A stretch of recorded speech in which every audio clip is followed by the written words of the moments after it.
Boa tarde a todos. Eu queria agradecer o convite do sindicato e da ACUF, né? E vou abordar a questão da insalubridade na perspectiva da luta dos trabalhadores no Brasil, né, pela saúde no trabalho.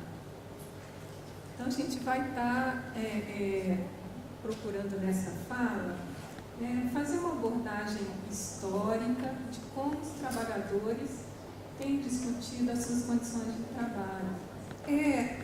Didaticamente, a gente poderia falar que essa luta, né, dos trabalhadores pela saúde do trabalho, ela se dá em etapas que não são lineares, né, em que você tem avanços e tem retrocessos, né, tem visões mais ampliadas na questão da saúde do trabalho e visões mais restritas, né? E a gente poderia, né, colocar essas etapas, as etapas mais precoces, as etapas iniciais, numa perspectiva, né, de uma estratégia reparacionista, né? Então, o primeiro momento, né, de enxergar suas condições de trabalho do trabalhador brasileiro é aquele momento de sobrevivência, não é? É de evitar morrer no trabalho, de evitar ser mutilado, né? Morrer por exploração extensiva da sua jornada de trabalho, exploração intensiva da sua jornada de trabalho, né? Adoecer em função disso. Então, é um momento ainda de sobrevivência, né? Então, as suas lutas vão se expressar em estratégias de sobrevivência. O segundo momento é já partir para buscas de reparação, né, em relação aos acidentes, às mutilações, né? Num terceiro momento, já que ele já identifica adoecimento no trabalho, né, é de fazer essa luta no sentido de reparar, né, as doenças e incapacidades no trabalho. No início do século, né, do século XX, por volta de 1900, 1905, 90% da força de trabalho no estado de São Paulo, empregada na indústria, era de trabalhadores imigrantes, né? E as condições de trabalho são extremamente precárias, são similares às condições de trabalho no início da Revolução Industrial na Inglaterra, no século XIX, né? Então, são jornadas muito extensas, trabalho de criança, trabalho de mulheres, trabalho noturno, máquinas extremamente perigosas, mutilações e mortes ocorrendo, né, cotidianamente no ambiente de trabalho. E ainda, né, nenhuma forma de contratação, né, com nenhuma garantia, né? Seus trabalhadores eram contratados verbalmente, admitidos verbalmente e demitidos verbalmente. Nenhuma garantia legal da sua contratação. Então, a partir daí, a estratégia dos trabalhadores é uma estratégia de sobrevivência, né? E a ação dessas primeiras organizações sindicais, né, é uma ação que a gente chama de ação direta, né? Através, o Estado não tem ainda nenhum papel de mediação, né? Não tem ainda nenhuma preocupação específica com a força de trabalho e com a própria indústria, a industrialização que ainda é muito incipiente. Então, os trabalhadores, eles se organizam autonomamente, né, e de forma de ação direta, através de greves, né, movimentos grevistas que são inúmeros nessa época,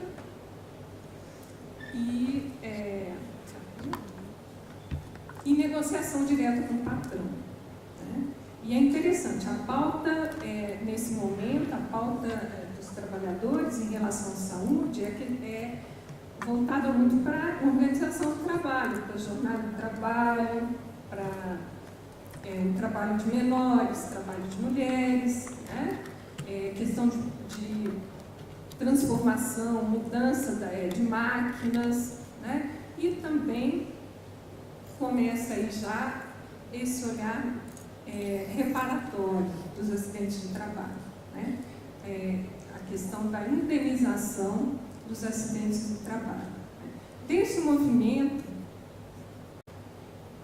que ocupa aí as 2 primeiras décadas do século XX, que atinge o auge em 1917, 1919, com greves gerais, né? É que, a partir daí que o Estado começa uma preocupação maior, né? E a partir daí começam a aparecer legislações relacionadas à questão da segurança do trabalho, da saúde e segurança do trabalho. Porém, né, a primeira lei acidentária, né, ela é uma lei que também era puramente com essa visão reparacionista, né, indenizatória. Bom, a partir da década de 30, né, esse período longo da década de 30 ao período pré-ditadura, né, até 64, a gente já vê um posicionamento muito mais presente do Estado, né, nessa questão. E como uma também reação a esses movimentos de trabalhadores que ocorreram nas 2 primeiras décadas. Você tem o primeiro governo Vargas, né? E a ideologia é um governo de inspiração fascista, né? E a ideologia é trazer a força de trabalho, né? A força de trabalho, as organizações sindicais, as organizações dos trabalhadores, serem encampadas pelo Estado enquanto uma força orgânica, né, para o desenvolvimento, para a industrialização. E a visão do conflito capital e trabalho, né, nessa ideologia, é de que ele existe em função de que não havia regulamentação nenhuma. E que havendo regulamentação, havendo leis acidentárias, leis, né, que regulassem o ambiente de trabalho, o processo de trabalho, a organização do trabalho, que esse conflito se minimizaria, né? Essa era a visão. Então, a partir daí, a gente tem um longo período, em que os sindicatos passam a ser orgânicos, né, ao Estado brasileiro, né? Aparecem a maior parte das leis, né, do arcabouço jurídico, ele vem dessa época, né, ele evolui a partir dessa época, né? São várias leis acidentárias que são editadas uma atrás da outra, né? A CLT é dessa época, né? E grande parte da legislação mesmo, em relação à saúde e segurança, ela tem seu nascedor nesse período. É nesse período que surgem as estruturas de governo que vão estar respondendo, né? Justiça do Trabalho, o Ministério do Trabalho, Indústria e Comércio, né? Todos aparecem nesse contexto. E o sindicato, né, ele se burocratiza e, além de se burocratizar, ele passa a assumir um papel basicamente assistencialista aos seus associados. Né? É criado também o imposto sindical nesse período. O imposto sindical reforça esse papel assistencialista, né? Ele traz fundos para o sindicato estar cumprindo esse papel de creche, colônia de férias, assistência médica, né? Assistência odontológica e etc. E o sindicato se incha com esse papel. Né? Bom, são regulamentações importantes nesse período, né? A instituição do salário mínimo, né? E a criação do adicional de insalubridade. E é interessante que o adicional de insalubridade, ele nasce dentro da legislação do salário mínimo. Né? Então, é bem essa discussão, né, que a gente percebe aí, essa construção da monetização da saúde. Né? Dentro do decreto que institui o salário mínimo, já se discute o adicional de insalubridade.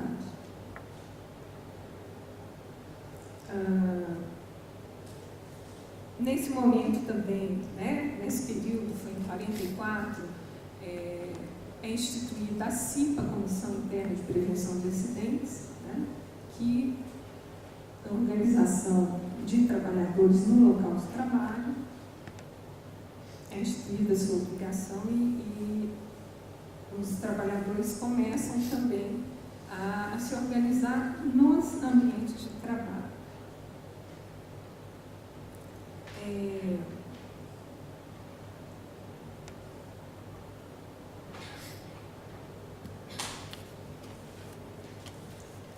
E é interessante como essa ótica da monetização, das práticas compensatórias, ela vai estar norteando todo esse período aí. Né? Quando a gente vai chegando aí no período da ditadura, né, você tem intervenção nos sindicatos, né, o que você tinha nos sindicatos de alguma visão mais interessante, né, mais progressista, ela é reprimida e os trabalhadores, né, acho que é a coisa dialética, mas os trabalhadores acabam se voltando para o seu local de trabalho. E nesse voltar para o seu local de trabalho, começa a se discutir, né, o ambiente de trabalho. Então, a visão da questão da saúde acaba ampliando um pouquinho. Né? E é essa ampliação que vai garantir que na década de 80, né, a gente deu um salto enorme de qualidade na percepção, na compreensão da questão da saúde no trabalho. Agora, um marco importante do período da década de 70, do período da ditadura,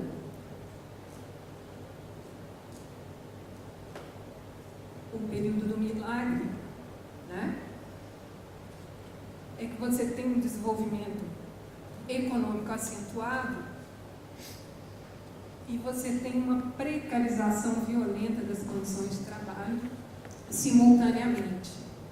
E o Brasil, ele bate um recorde mundial de acidentes do trabalho. O Brasil foi campeão mundial de acidentes do trabalho em 1975. E houve uma reação muito grande do governo militar em relação a isso. Né? Aquilo era um vexame, né? Em todo o discurso do milagre econômico, hoje nós somos campeão de acidente de trabalho. Então tem uma série, eles conseguem manipular as estatísticas mudando a lei de acidente de trabalho. Né? A lei de acidente de trabalho passa a considerar que após o 16º dia, o trabalhador, até o 15º dia, o trabalhador fica a cargo da empresa e a partir do 16º, esse trabalhador ele vai para a Previdência Social. Tá? E isso manipulou muito as estatísticas, né? E houve uma queda importante no número de acidentes já no ano seguinte, 76 e 77. Mas esse fato da gente ter sido, né, campeão mundial de acidentes no trabalho já trouxe uma série de discussões, né, e iniciativas do próprio governo, né? Tanto que as normas regulamentadoras, né, do Ministério do Trabalho são publicadas numa portaria de 78, né, a portaria 3214, com inúmeras normas já modernizadas para a época, né? Então, em função muito de uma reação do governo em relação a essa situação. Agora, o grande marco, acho, da saúde no trabalho no nosso país ocorreu na década de 80. Né? A gente estava num processo de abertura política, né? Surge o novo sindicalismo, né? Que é um sindicalismo voltado para as bases, né? O contexto de discussão de reforma sanitária, a gente tem um movimento sanitário, né?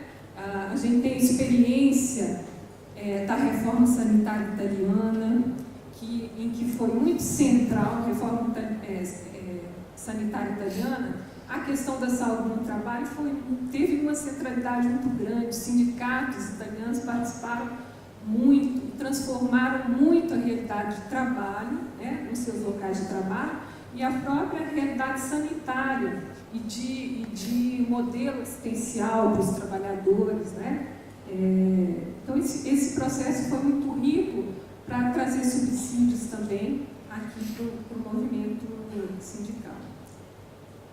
As táticas, né, do sindicato, elas foram totalmente diferentes, né? O sindicato mobilizava trabalhadores, o sindicato buscava organizar a base, né? Tinha perspectiva da organização no local de trabalho, né? E discutia também, né, por influência do próprio movimento sanitário, da saúde coletiva, de técnicos da área de saúde que se formaram nesta época, né, se formaram na área de saúde e trabalho, que vieram a contribuir com as discussões em sindicatos. Então, eles ampliaram muito essa visão da questão da saúde no trabalho, né? Primeiro, assim, com uma compreensão de que o processo de trabalho, né, ele é central no processo saúde e doença, para explicar o processo saúde e doença, né? E que o processo saúde e doença, o perfil de morbidade, mortalidade dos trabalhadores, está extremamente relacionado, né, e até determinado pelo modo como se insere no processo de trabalho, no modo de produção, né, em que situação, né, em que conjuntura esse trabalhador vai se inserir. As condições de trabalho, a exploração da sua força de trabalho, em que grau que ela vai se dar, né? E também a forma de o que ele vai ter acesso, né, fora desse ambiente de trabalho também. Como é que vai se dar a sua vida social, como é que vai se dar o seu acesso aos serviços de saúde, né, ao lazer, etc. Então, esse é um momento muito interessante, né? Eu estava falando da questão da experiência italiana, e os italianos trouxeram uma experiência muito grande para os sindicatos brasileiros, que era o movimento operário italiano, né? Que uma das questões centrais do modelo operário italiano era da autonomia e da liberdade dos trabalhadores, né, para identificar os seus problemas, identificar as condições de trabalho, né, e transformar a sua realidade de trabalho. Existe até uma metodologia própria, né, que foi desenvolvida por eles para estar trabalhando isso nos locais de trabalho. E uma das questões centrais era a autonomia, a não delegação, né, dessa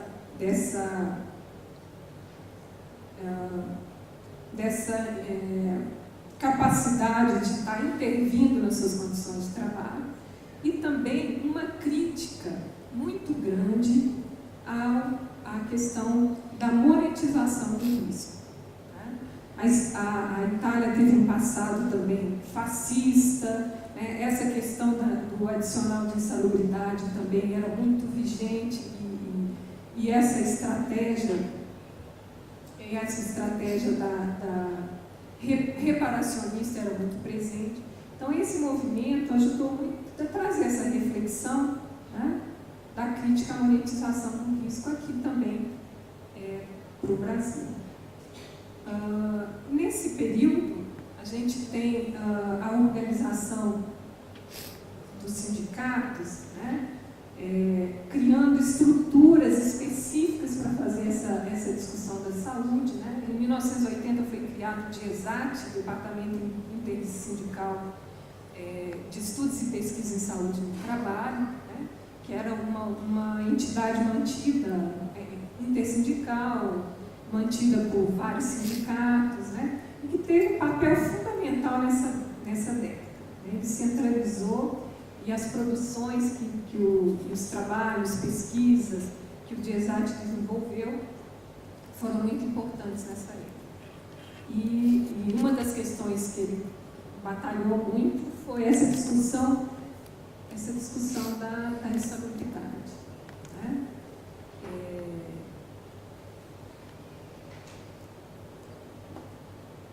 É interessante porque tem um dos textos do DIESAT, ele coloca, vou até reproduzir aqui para vocês,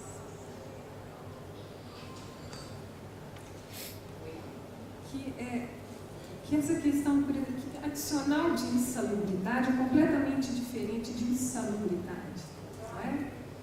E hoje o que a gente discute de adicional de insalubridade está relacionado a um pequeno grupo de riscos, né, que se resume em riscos químicos, físicos e biológicos. E a questão da insalubridade no trabalho é muito mais ampla, né? Ela é de uma determinação mais ampla, maior, e ela também está muito relacionada a como se dá a organização do trabalho, né? Nesse sistema capitalista, né? Nesse modo de produção capitalista. E os efeitos da organização do trabalho, eles são muito mais poderosos para deixar o processo de trabalho insalubre do que os agentes físicos e biológicos. Né? Então começa a trazer essa discussão, né, de superação desse olhar. Né? E outra coisa, né?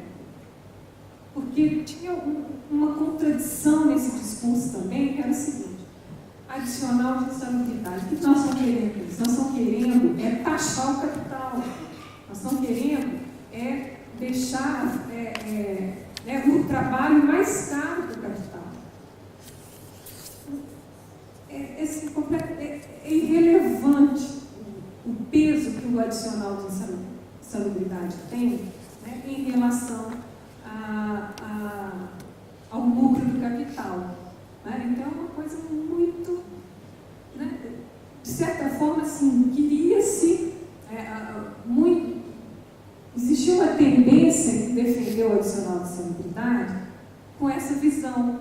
Não, nós queremos taxar o capital. Como hoje tem, né, em relação à aposentadoria especial, em relação ao fato, né, que é o fator previdenciário lá, de que as empresas que lesam mais têm que pagar um seguro-acidente maior, tem que ter uma contribuição maior. O adicional de insalubridade foi facilmente subsumido pela lógica do capital. Para eles foi ótimo, né? Porque o que isso gerou nos trabalhadores? Né? E hoje a gente ainda vê isso, né? A gente vê isso muito presente. O trabalhador, ele resume a questão do seu direito a receber o adicional de salubridade. Isso é um trabalhador médio, que a gente está acostumado a escutar a demanda dos trabalhadores médios que vão lá no Ministério do Trabalho, no plantão. Né? Então, ele fala assim, eu acho que eu tenho direito a adicional de salubridade, eu sou soldador. Ah, sim. O senhor tem alguma... isso aí a gente precisa analisar, ver as condições. Né? O senhor quer fazer uma denúncia sobre as suas condições de trabalho? Não, só queria receber o adicional de salubridade. Então, isso é muito premente, muito presente, né, no trabalhador médio hoje. Essa questão, assim, deixa de olhar para o seu ambiente de trabalho em função desse adicional de salubridade. Esquece de pensar na insalubridade, né? E passa a pensar no adicional de salubridade. E o movimento sindical fez isso muito, né? E esse movimento que nós tivemos aí, que foi, acho que foi uma década maravilhosa, que foi a década de 80, sensacional. Né? Que nós tivemos reforma sanitária, nós tivemos a instituição do SUS, né? Constituição de 88, Constituinte. Então, assim, foi um momento de resgatar uma série de questões importantes. Né? E foi um período importantíssimo para o sindicalismo, né? Que eu acho que até se perdeu um pouco nas décadas seguintes. Mas enfim, eu vou encerrar. Tá? Eu queria agora comentar alguns aspectos mais diretos em relação ao adicional de insalubridade. Para resumir, assim, nessas etapas históricas, apesar de a gente ter evoluído na compreensão da saúde do trabalhador, em termos de legislação do adicional de salubridade, houve uma evolução. Por quê? Porque nos primeiros dispositivos legais de adicional de insalubridade, os critérios de definição de insalubridade, eles eram qualitativos. Então, era assim, eram tais e tais ambientes, tais e tais atividades são consideradas insalubres. Né? E, a partir do tempo, com as revisões da legislação, né,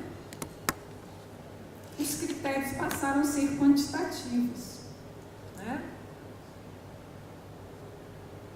Principalmente em relação ao risco físico e risco químico, passou a ser baseado em limites de tolerância, né, que são cientificamente estabelecidos, mas que, na verdade, eles têm uma influência muito grande nas suas definições de critérios políticos e econômicos. Né? Então, assim, são muito questionáveis, eles não são confiáveis, os limites de tolerância que estão estabelecidos. Né? Os brasileiros são extremamente desatualizados, eles foram baseados em valores da CGEH, que é uma instituição norte-americana, mas em 1978 as revisões dessa instituição continuaram e a nossa não foi modificada.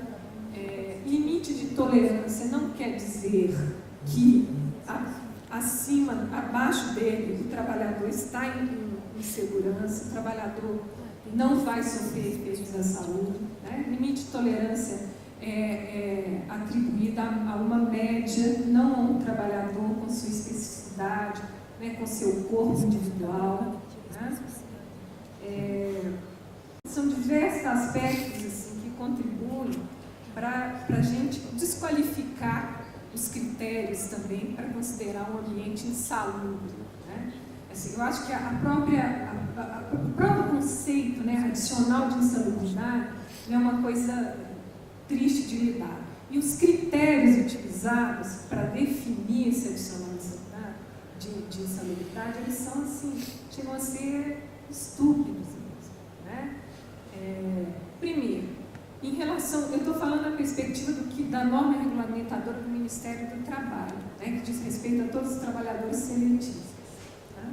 Nós temos definidos para um número muito pequeno de substâncias químicas limite de tolerância. Nós temos mais de 4 milhões de substâncias químicas sendo utilizadas industrialmente. Esses que a gente tem definido são lá de 1978, as definições. Depois disso, diversos estudos já foram realizados e mostraram que, por exemplo, intoxicação por benzeno. O benzeno é cancerígeno em doses infinitamente pequenas. E o próprio limite de tolerância que o órgão norte-americano, a CGIH, estabelece, que é de 0,5 ppm, é muito alto. A gente sabe que existe um excesso de risco na população normal que está exposta a concentrações maiores de benzeno do que outras populações. Por exemplo, pessoal que mora lá em Paulínia, que está lá exposto ao polo de Paulínia, à refinaria de Paulínia, aquela quantidade distribuidora de gasolina, de empresas que lavam tanques de caminhões, esse pessoal tem um risco muito maior de ter câncer, de ter leucemia, do que populações de outras áreas rurais, cidades menores. Isso tem estudos mostrando. E a ordem de concentração é de partes por bilhão aí. E a ordem de concentração, para o ambiente de trabalho é partes por bilhão, ppm. Então são é muito mais benzeno. Então assim, é totalmente furado, é muito furado. E a gente se prende, os médicos do trabalho, os engenheiros dentro das empresas, se prende a esses limites de tolerância, sabe? Como se fosse assim, a própria cientificidade, completamente furado. O que mais que é importante está chamando a atenção? Lembrar que o nível de segurança de uma substância perigosa é sempre 0. Passou de 0, é insalubre. Passou de 0, é insalubre. Agora, se faz jus ou não a um tal de adicional de salubridade é outra coisa. Outra coisa, mistura de agentes. A gente estabelece limite de tolerância aqui hoje no Brasil para chumbo, para benzeno, para tolueno, para xileno, mas a gente não estabelece para mistura. Tem algum lugar que eu vou estar só exposto a benzeno? Não tem, eu vou estar exposto a uma mistura enorme num laboratório, por exemplo. Eu vou estar exposto a uma quantidade enorme de agentes químicos.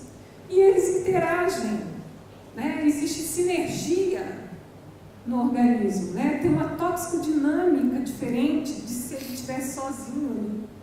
Um pode estar fortalecendo a ação do outro. Então, não tem limite de tolerância para isso definido. Como é que você vai atribuir ou não? Então, tem uma série de furos nessa história. Esforço físico também não é considerado. A organização do trabalho também não é considerada. E ainda um discurso de que o equipamento de proteção individual neutraliza a insalubridade, que é uma coisa muito complicada.